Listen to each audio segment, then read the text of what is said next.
cases of a more contagious strain of the virus have been found in Tennessee, but health officials say there is no reason to panic. Julia Palazzo joins us live now to explain why. Well, Nikhil, the Department of Health did not confirm where these two cases are in the state of Tennessee, but Tennessee is now joining a list of more than 20 states that are reporting new cases of this strain of COVID-19. And according to the State Department of Health, these are 2 cases out of 7 specimens sent to the CDC for testing. Health officials say even though symptoms are the same, it is still very contagious and could cause more deaths. However, there is no evidence that it causes more severe symptoms or increases the risk of death. Dr. Phil Chan from Brown University wants people to know that it does not mutate as fast or as quickly, and the number of cases being reported isn't a surprise. So I think the variants that we're seeing around the world are expected to a large degree, right? It's normal within any virus that you will see different strains. So it's not unexpected that we are seeing variants. And this, for example, is one reason why with the flu virus is that we need a different vaccine every year to adjust to these different variant strains.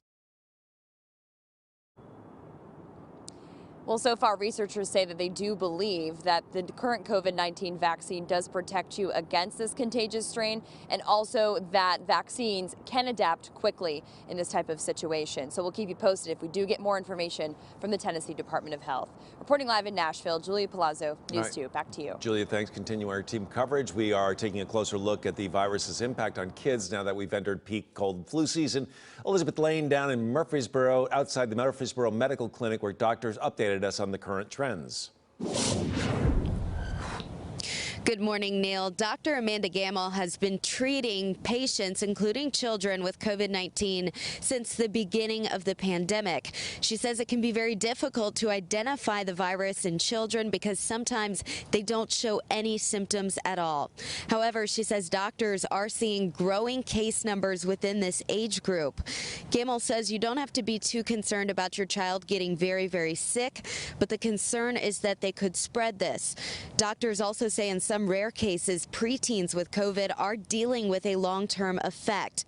This is called multi-system inflammatory syndrome. They say it could cause muscle inflammation and heart complications. It's usually going to present within 4 weeks after exposure to COVID.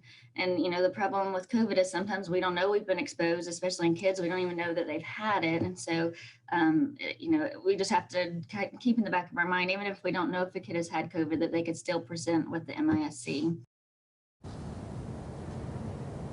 So here are some of the symptoms doctors say to watch out for with MIS-C. Fever, weakness, extreme fatigue, abdominal pain. Many children report having red, cracked lips, swelling of hands and feet, and fever lasting for more than 5 days. If your child has been diagnosed with COVID-19 and exhibits any of those symptoms, doctors recommend getting them in to see their pediatrician immediately. And Dr. Gamble says if you are trying to keep your child healthy, the best thing you can do to protect them and yourself is doing what we've been doing all along here, which is hand washing and social distancing. Reporting live in Murfreesboro, Elizabeth Lane, News 2.